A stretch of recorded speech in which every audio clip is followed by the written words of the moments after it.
Hey guys, Kakarot197 again. This time with a review of the high-grade Ginn high maneuver type from the Gundam Seed MSV series. And proportion-wise, this thing definitely looks the part and still manages to hold up pretty well today. What is less good are the seam lines and the color accuracy.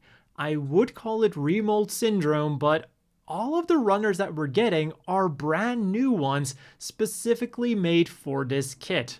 As far as the sticker sheet is concerned though, we only get a pretty small one.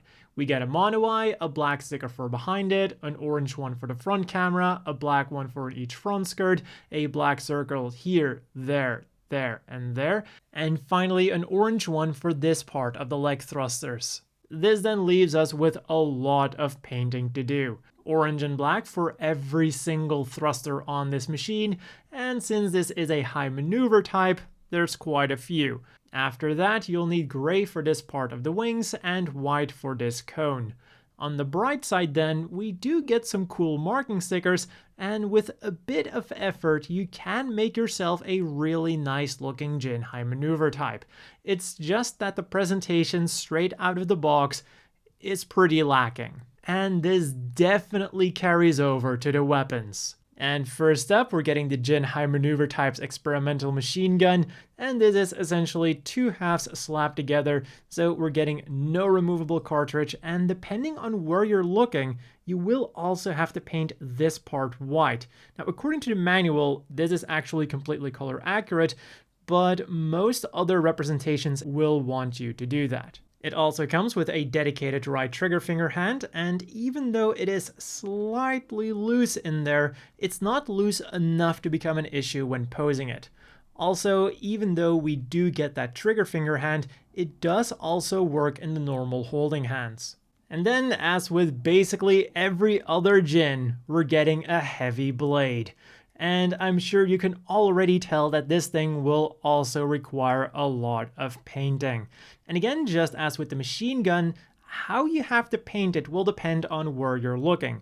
The blade will obviously have to be painted in some kind of metallic or silverish color, but then the hilt, according to the manual, should be gray, but according to most games that this thing appears in, the hilt should be the green that it is molded in.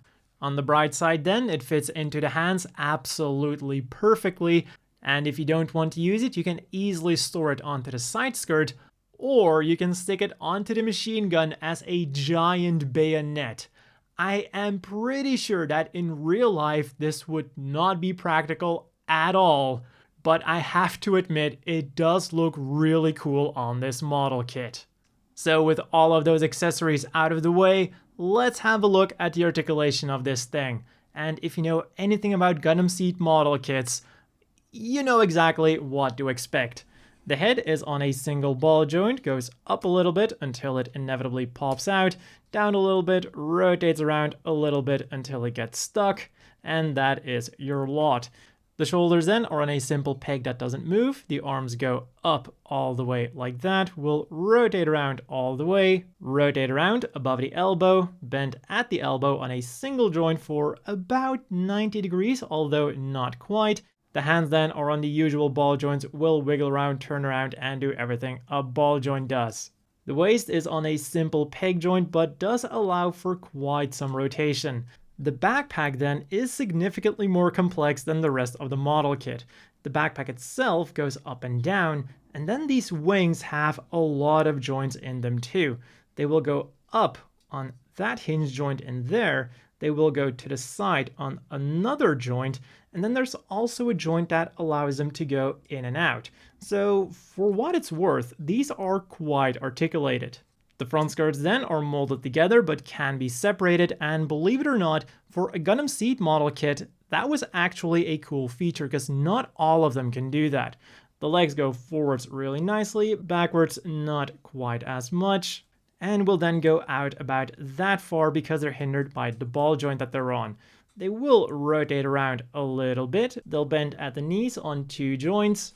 This armor flap goes up and down, and the thrusters on the back of the feet will also go in and out. And this gives the double jointed feet quite a lot of articulation. They're on a hinge at the top, ball joint at the bottom, go forwards really far, backwards nicely, will go side to side a little bit on that ball joint and will also rotate around. So like I said, it's your typical Gundam Seed fare. You can pull off some cool poses with this thing, but don't expect anything too dynamic. And as always, the inevitable question is, do you want to buy this?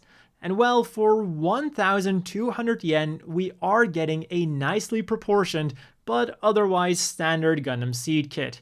It won't impress you on a technological level, but grab some paint, remove some seam lines, and fans of the Ginn will get a kit that still looks the part today. It also gets bonus points for the bayonet. I would love to see more mobile suits come with those. For size comparisons then, here it is next to the remastered normal Ginn and the remastered Saigu. And proportion-wise, it definitely aged better than the normal Ginn in my opinion. Its head just sticks out too much, which is something that the high maneuver type doesn't suffer from thanks to those, what I'm assuming are thrusters.